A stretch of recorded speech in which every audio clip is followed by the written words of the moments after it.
Some of you have heard my position that everybody in our audience should have an organ removed periodically.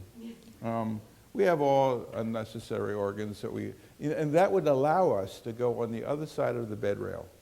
And I think that that's really important. And as you get older, you get plenty of opportunities to get on the other side of the bed rail. The problem is the young Turks who have never had the opportunity to experience any medical adversities. Though the people who believe that they are still immortal. And so that they have not had this opportunity. Because being on the other side of the bed rail is a wonderful opportunity to see how much all of these little things matter in terms of the hand on the shoulder, the efforts to make you comfortable, the efforts to decrease pain. All of those kinds of things get magnified when you become ill, injured, and become vulnerable. So I think that that's a good idea. And first, the other thing is we're all insured. The hospitals could use the money. The organs are only going to get us in trouble. You don't need that gallbladder. Get that gallbladder out of there. Get that appendix out of there. When you're done with your uterus, you don't need it. Get rid of it, you know. It's just going to cause trouble, you know. So I think that that would be a good thing. Everybody would benefit. Now, one of the things we could do is spend a lot of time on all of the papers in our database that talk about oligoanalgesia. And I'm not going to do that. I'm just going to summarize what those papers say, because they're really pretty consistent. And yet there is this battle between, you guys are giving out too much narcotics in the ER, and you're causing all these people to overdose and die.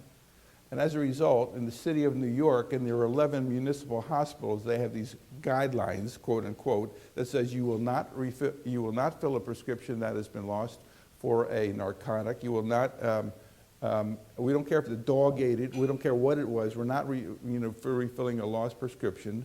We're only going to give out 3 days of narcotics for pain. Any of you from New York? Well, that's, are you dealing with this?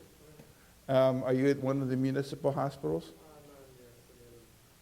Well, because it's like a virus. It's spreading. When Bloomberg stated for the 11 municipal hospitals, the idea was for all of these other hospitals that were not municipal hospitals to adopt the same kind of thing. Everybody's going to be lockstep in this. And the fact of the matter is that, well, what if you got a broken ankle? 3 days of Vicodin is not going to help. It's still going to hurt on day 4, 5, 6, 7 kind of thing. And they came out and said, well, they're really guidelines. But when you look at how they were released, they weren't guidelines. This was, it was much more rigid than that. So on one hand, they're talking about all the people who are dying from prescription drug overdoses, and on the other hand, they're talking about oligoanalgesia in the emergency department. You can't have it both ways kind of thing. And we are certainly not the problem. We're not giving out this Oxycontin, and we don't do that. We're giving out a handful of, Percodan or Percocet or something like that. We're really not the problem. We are challenged by people who come asking for narcotics who are concerned about.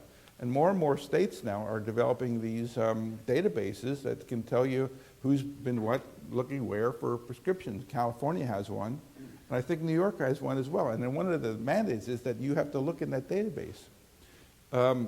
So I think that would be, really pretty helpful in those cases where you're concerned. But my more fundamental concern is that people who really need pain medication are going to not get it.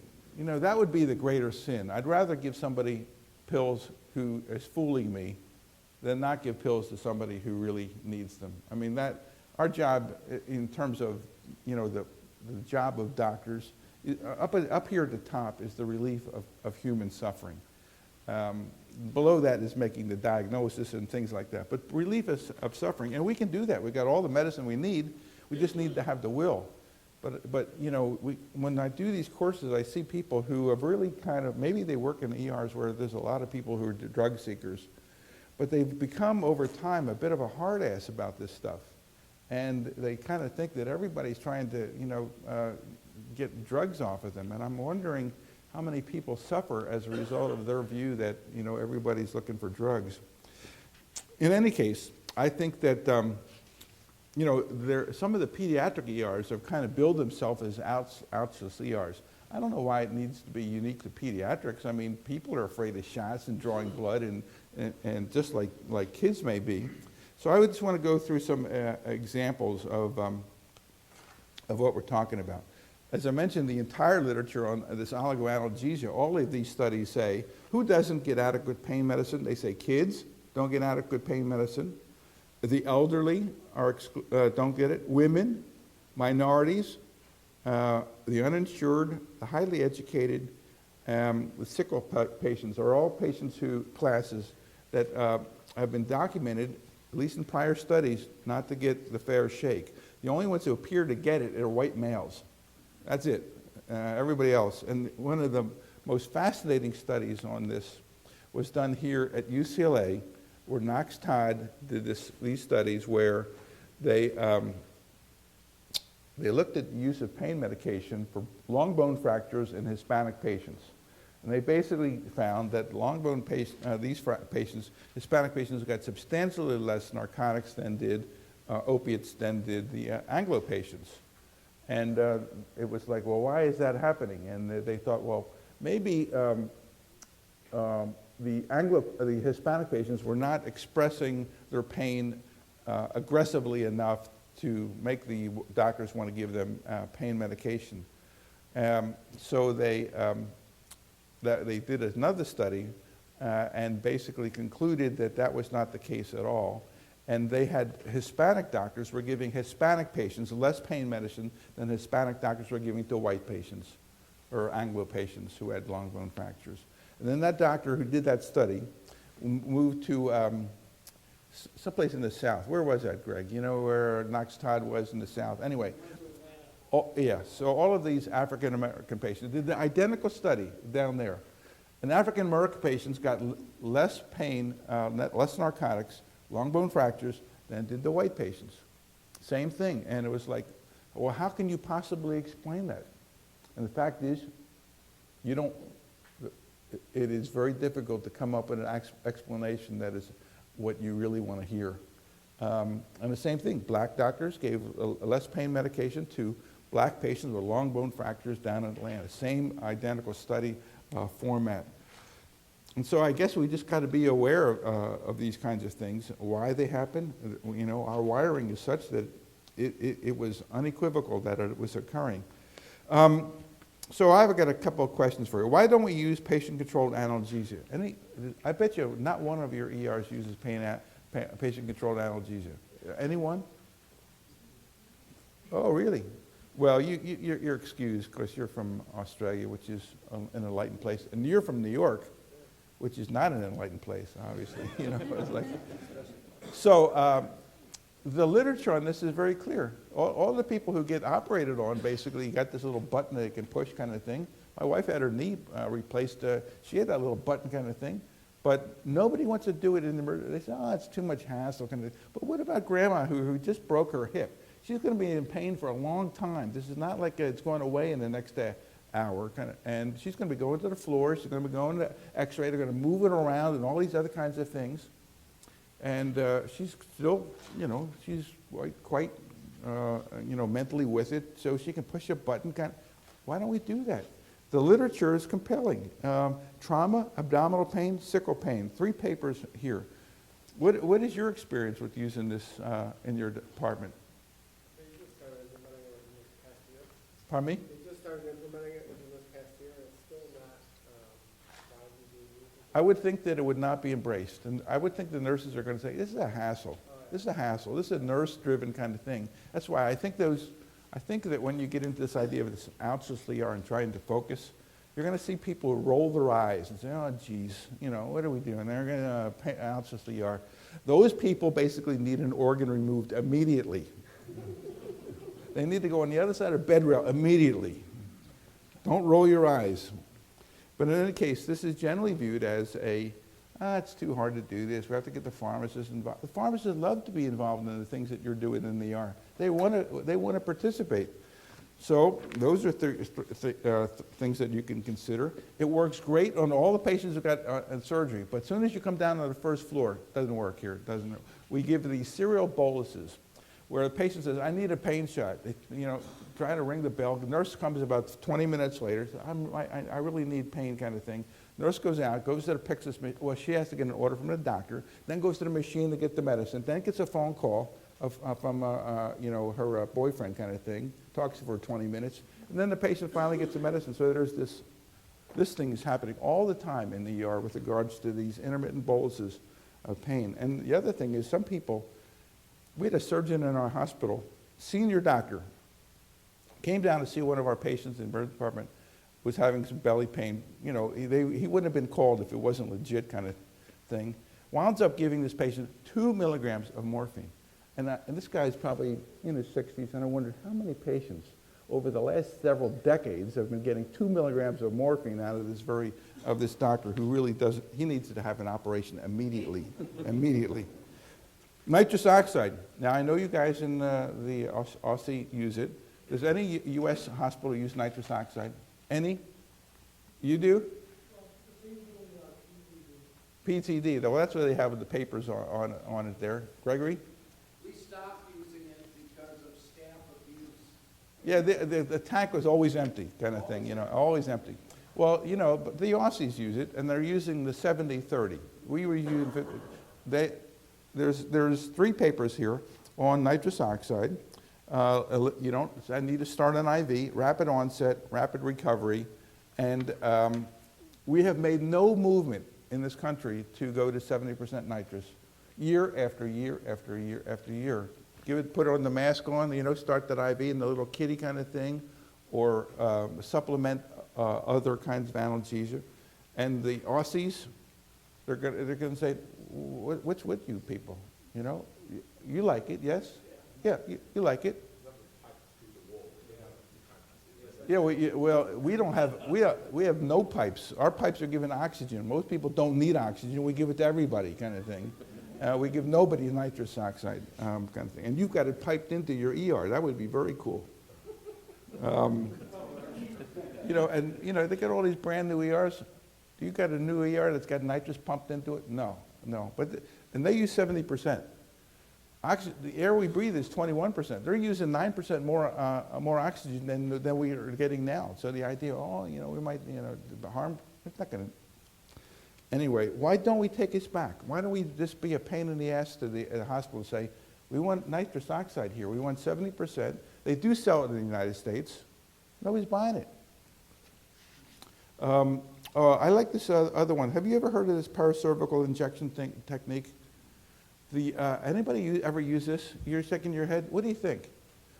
This is developed by Larry Mellick, who's an ER doc, who's been around, here. He was in LA for a while now. I think he's down in Atlanta. I think he's also down there.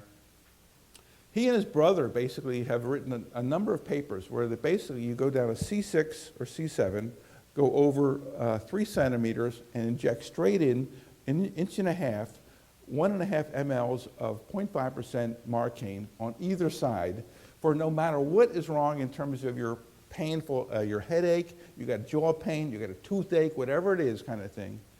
And these papers are remarkably positive. Is your experience positive? What do you use it for? Myofascial pain, that's exact, whatever it is. Are you the only, anybody else use this?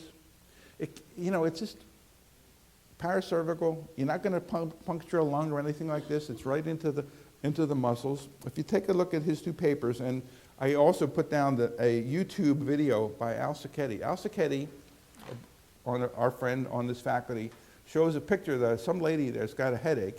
He injects her, and it's like she's ready to say, doctor, do you have a private practice? That's what they say when they really like what you did in the ER. And you said, are you serious? Why would I possibly do that? So look at Al Sacchetti's video. This is a no-brainer kind of thing. You're not going to hurt anybody. And orophacial, this pain is often difficult to deal with. Then there's the papers on the sucrose for the little kids. You got a neonate, 28 days, and it comes in. The most common reason for kids coming back to the hospital is because they're jaundiced. So they have some ways of telling whether the kids with their bilirubin is without necessarily doing a heel stick, but most of us have to do a heel stick kind of thing. This thing and this is about having, the patients perceive that you have an armamentarium of things that you can do to help make them more comfortable or their patients more comfortable. So this is basically about, there are how many papers here? There's a bunch of them. That basically 25%, 30% sugar, particularly with mother skin-to-skin contact, that at least by the measures that they can see, they try to determine whether a kid's having pain in terms of grimacing and those kinds of things, it works. And even if it's marginal, the parents will say, I appreciate your taking the time to do that, doctor. So there's 3 papers on oral sucrose about that. Intranasal fentanyl, 6 papers on intranasal fentanyl. That's another thing to add to your bag of tricks. Now they even have this atomizer thing. You put it on a syringe and you put this on the end of it and you squeeze the syringe and it kind of makes it into a mist. Any of you have any exposure with intranasal fentanyl? Now who's got their hands raised? These Australians and paramedics, very cool, up the nose, huh? A little blast. And you guys use it in the ER kind of thing? And you guys use it? And who would? Changed it completely. Brilliant. Fractures,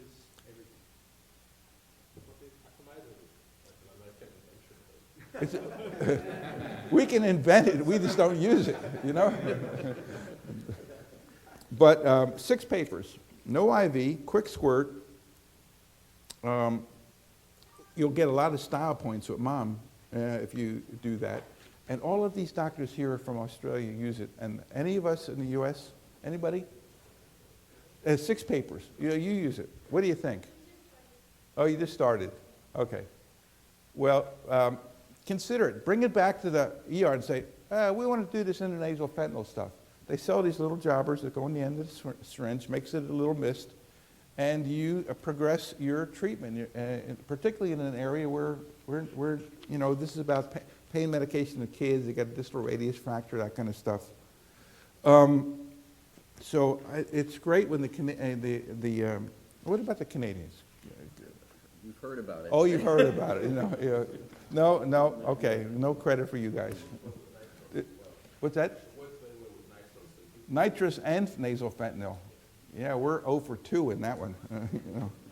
But in any case, there's all the papers if you want to go back and be annoying to your hospital. And the last ones are about the insertion of tubes. NG tube and Foley catheters. There are papers that say that the ER is responsible for the most unindicated Foley catheters. We do them for nursing convenience. We think you're going to pee on the bed here. We're going to give you Lasix. You ever see that one? Somebody who's 70 is going to get Lasix. Oh my God, he's going to pee the bed. In goes a Foley catheter, for nursing convenience. And then they leave the department because they're going to get admitted, and that catheter stays in there for a day or 2 or 3. And in the States, if you get a catheter-induced infection that makes you stay in the hospital longer than the reason that you were supposed to be there in the first place, you will not be paid for that extended stay. That is considered to be, it's bad. Medicare says, no way, or are we going to pay you for that? So they talk about basically using anesthetic when you're putting in the urethral catheter. That's kind of a no-brainer. Those papers are there.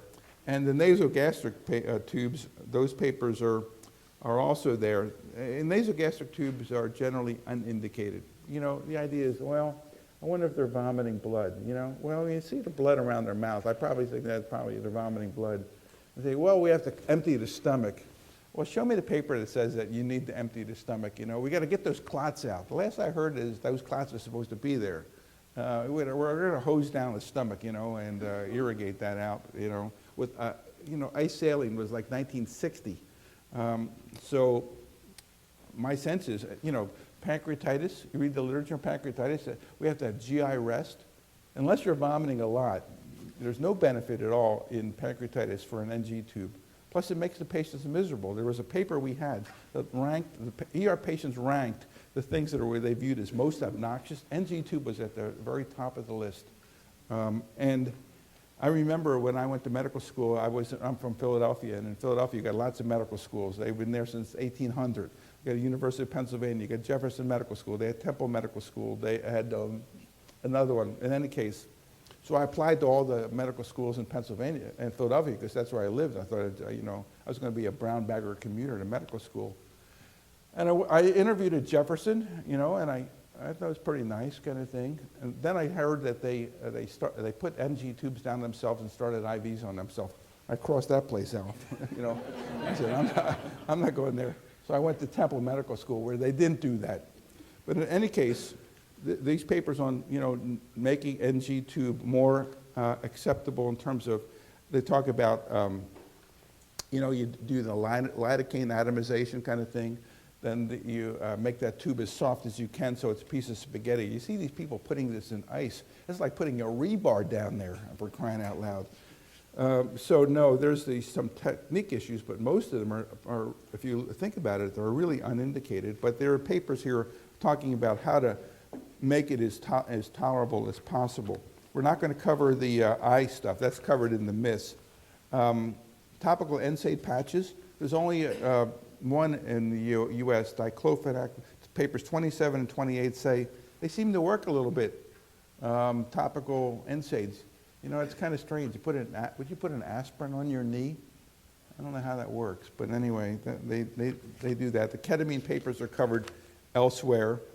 And the last papers are on, trying to make an IV more painless. And basically, the literature on that can be summarized as the most effective thing to do is a 30-gauge needle with warmed alkanized lidocaine, a little bee sting, and all the papers say that you will not miss more IVs by doing that. And even if you miss, the patients feel no pain, especially when you're putting in a larger line like 18 gauge or something like that. I had my gallbladder taken out a long time ago, and the anesthetist, or what, I don't know if it was an anesthetist or an anesthesiologist, came by and basically with a babushka on kind of thing and said, okay, we're going to give you a little lidocaine before you start the IV. And I was like, thank God. They do that in anesthesia all the time. It's called the style points. That's one of the things they do. And when you have a little kid and he's going to have an elective surgery, Children's Hospital here, they slap on emblem both. As soon as they come in, they slap on emblem both anticubitals. And 45 minutes later, after they keep on asking you, do you have any allergies, and signing you in, they're ready to go. It's kind of style points. And you could probably look in your own anesthesiology department to see whether they do that routinely. But does any ER do that? No ER. We're too busy. We can't be about. Buck up here, little stick, and as you put this umbrella up their forearm kind of thing, it's like, I'm too busy for this stuff, But it takes just a second, and the patients appreciate it so much that you've made the effort. And it's like, we had a policy. I was a director of an ER here for 25 years. I was a director. The policy was that all these IVs are going to be started with some 38 gauge, bee sting, little thing kind of thing. And I thought it was a great idea. And but the fact of the matter is that they only did it when I was working. If I wasn't working, they didn't do it. That's how effective the policy was. But I think all of those nurses who were too busy needed to have an organ removed. To take all 8 of them, get an organ removed, and put a 16 gauge up your anticubal, and then see how you feel about a little lidocaine kind of thing. It's like, it's so straightforward. We would get such credit if we were just to do it. They have all of these, the geriatric ER now kind of thing. That it's all marketing. It's like, why would the geriatric ER have anything that my ER wouldn't have? In terms of bigger beds and better lighting and all of these other things that they're doing for the old farts. Why don't they do it for everybody else kind of thing? It's like, I don't understand it. But it's really about marketing. But in any case, all the papers are there. You got 2 or 3 things. You go back to the ER and just be obnoxious about it. Here's the 5 papers. Okay. All right, so enjoy your day. The idea is you have a little lunch, go back to your room and study the manual for tomorrow.